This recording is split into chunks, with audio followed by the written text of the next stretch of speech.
সালটা ছিল 2001 সাল। বাংলাদেশের কলঙ্কজনক অধ্যায়ের পথযাত্রা। দেশবেগম খালেদা জিয়া। আন্তর্জাতিক সমীক্ষা মতে বাংলাদেশের ইতিহাসে সবচেয়ে বেশি দুর্নীতি হয় 2001 থেকে 2006 সাল পর্যন্ত। বেগম খালেদা জিয়ার শাসনামলে প্রধানমন্ত্রী তখন বেগম জিয়া হলেও পুরো প্রশাসন, অর্থনীতি ও রাজনৈতিক এক ছাত্র ক্ষমতা ছিল তারেক জিয়া।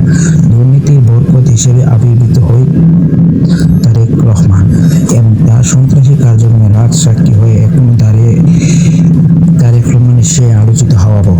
তারেক রহমানের অসংখ্য অপকর্ম তথ্য প্রমাণ পাওয়া যায়। দেশে ও আন্তর্জাতিক গণমাধ্যমে দুর্নীতিতে শীর্ষে বাংলাদেশ টানা 5 বার। এই শিরোনামে দেশ ও আন্তর্জাতিক গণমাধ্যমে নাম বাংলাদেশের তারেক রহমান হাত ধরে। এই কলঙ্কজনক অধ্যায় রচনা করেন বাংলাদেশ। আমরা বলিনি সেই সময়ের লজ্জা, আমরা বলে যাইনি বিদ্যুৎ ঘাটের সময়হীন দুর্নীতির কথা। বিদ্যুতের অভাবে জনজীবন তখন ছিল অতিষ্ঠ। বিক্ষুব্ধ জনতা নেমে এসেছিল রাস্তায়। বিদ্যুৎ খাতের 12টি প্রকল্প অতিরিক্ত ক্রয় দেখিয়ে প্রায় 273 কোটি টাকা লুটপাট করেছে তারেক রহমান ও তার বন্ধু মামুন। এমনকি বৈদ্যুতিক হাম্বা ক্লিয়ারেন্স নামে 5 বছরে প্রায় 1200 কোটি টাকা লুটপাট করেছে তারেক জিয়া। তার বন্ধু মামুনকে নিয়ে হাম্বা লিমিটেড প্রতিষ্ঠার মাধ্যমে এই অর্থ লুটপাট করে টঙ্গীর বিসি শিল্প এলাকায় একটি 80 মেগাওয়াট বিদ্যুৎ কেন্দ্র স্থাপন কার্যক্রম পরিচালনা করে। নির্মাণ কনস্ট্রাকশন কোম্পানির কাছ থেকে তারেক রহমান ও গিয়াসউদ্দিন আল মামুন প্রায় 21 কোটি টাকা সিঙ্গাপুরে পাচার করেন। পরবর্তীতে 2008 সালে সেই টাকা ফেরত আনেন বাংলাদেশ সরকার। গ্যাটকো দুর্নীতির মামলার কথা সবার জানা। এতে শুধু তারেক জিয়া নন, বরং খালেদা জিয়া, কুকুর সহ পুরো পরিবার এই দুর্নীতিতে জড়িয়ে পড়ে। গ্যাটকো কাজ পাইয়ে দিতে, ঘুষ সিমেন্টসকে কাজ পাইয়ে দিতে $3 মিলিয়ন ঘুষ গ্রহণ ছিল তখনকার লিগ নিউজ, যা পরবর্তীতে FBI এ তদন্তে প্রমাণিত হয়েছে।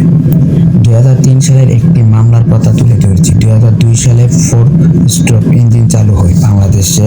বিশ্ব বাজারের চেয়ে প্রায় দ্বিগুণ দামে আনা হয়। এই সিএনজি কমিশন দিতে হতো তারেক জিয়াকে। বিমান পঙ্গু হবার পেছনে রয়েছে তারেক জিয়ার হাত। বিমান সেক্টরে পুরোপুরি ধ্বংস করে দিতে ছিল তারেক রহমান। তারেক জিয়ার দুর্নীতির কারণে ধ্বংসের মুখে পড়ে স্বাস্থ্য খাত। সিটি কর্পোরেশন দুর্নীতিতে আখড়ায় পরিণত হয়। মুক্তিযোদ্ধা সংসদে চলে দুর্নীতির মহোৎসব। দুর্নীতিতে শীর্ষে অবস্থান করে পুলিশ ও যোগাযোগ খান। এমনকি গাছ কাটতেও কোটি টাকার বরাদ্দ দিয়ে করা হয় দুর্নীতি। একের পর এক দখলদারিতে রাজনীতির শুরু হয়। তারেক জিয়ার হাত ধরে তারেক জিয়ার বৈধ আয়ের উৎস না থাকলেও স্ত্রীর নামে ছিল 5টি বাড়ি। এমনকি মালয়েশিয়াতে গড়ে ওঠে তার অবৈধ টাকার পাহাড়। রাজনীতিতে অদরে রূপগঞ্জে তারবু পৌরসভাতে অবৈধভাবে জমি দখল করে তারেক জিয়া এবং সেখানে গড়ে তোলে হয় বিএনপির পল্লী। কক্সবাজারও অবৈধ জায়গা দখল করে ওই পল্লী গড়ে তোলে তারেক রহমান। তারেক রহমানের দুর্নীতিতে আরেক সহযোগী হলেন বগুড়ার লালু। তারেকের প্রশ্রয়ে বগুড়ার চম্পা মহল হয়ে ওঠে দুর্নীতি ও সন্ত্রাসের আস্তানা। বাংলাদেশের একজন ব্যক্তিকে 10% হিসেবে অভিহিত করা হয়, আর তিনি হলেন তারেক জিয়া। 2001 থেকে 2006 সাল পর্যন্ত যে কোনো কাজ পেতে হলে 10% দিতে হতো তারেক জিয়াকে, আর তাই তারেক জিয়ার নাম তখন হয়ে যায় 10%। ব্যাপারে খুদ বিএনপির নেতা বক্তব্য দিয়েছিলেন প্রকাশ্যে মিডিয়াতে। যুদ্ধ অপরাধের দায়ে মৃত্যুদণ্ডপ্রাপ্ত সালাউদ্দিন কাদের চৌধুরী। এই ভিডিওটি তার প্রমাণ। ঢাকা শহরে ঘুরলে একটা নাম বলে না যে কি 10% অমুক, এই মনে করিতে নামের আগেই বিশেষণ যুক্ত হয়ে গেছে।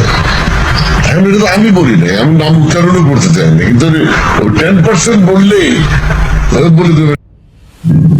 নাইকো দুর্নীতিতে জিয়া আরফান এস্ট্রাস দুর্নীতি, জিয়া চ্যারিটেবল ট্রাস্ট দুর্নীতি সহ প্রায় প্রতিটি দুর্নীতিতেই উঠে এসেছে তারেক রহমানের নাম। FBI জবানবন্দিতে তারেক জিয়ার বন্ধু গিয়াসউদ্দিন আল মামুন সেই সব তথ্য। Another 50% say you are holding this year. My Chennai project is to your pay. You are taking money from, say, three projects are coming, say you are taking money from Mr. Covid. So, if Mr. Covid give you 1 Tata, why not? ল্যাবের গাড়ি ক্রয় দুর্নীতি হয়েছিল তারেক জিয়ার হাত ধরে, তাও জবানবন্দিতে স্বীকার করেছেন লুৎফুজ্জামান বাবর। এটা Isuzu Suzuki well known, but ওয়েরাজ আপনারা যে স্পেসিফিকেশন করেছেন সেখানে শুধু নিশান পেট্রোল ম্যাক্সিমাম এবং র্যাঙ্কস এর মাধ্যমে দেয়া কিছু গাড়ি এবং হিউন্ডার গাড়িগুলোই ঢুকতে পেরেছে। What is your fair confession যে এখানে কোনো কাউকে উদ্দেশ্য করে বা কাউকে কোনো সাপোর্ট দেওয়ার জন্য এটা হয়েছে কি না? তারেক সাহেবের সাথে যে ফাইসাল এবং রোমন একটা যোগাযোগ আছে সেই কথা বলবো এবং I have got reasons to believe that মানে আমার মনে হয় যে এখানে তারেক সাহেবের একটা সুশিষ্টতা থাকতে পারে।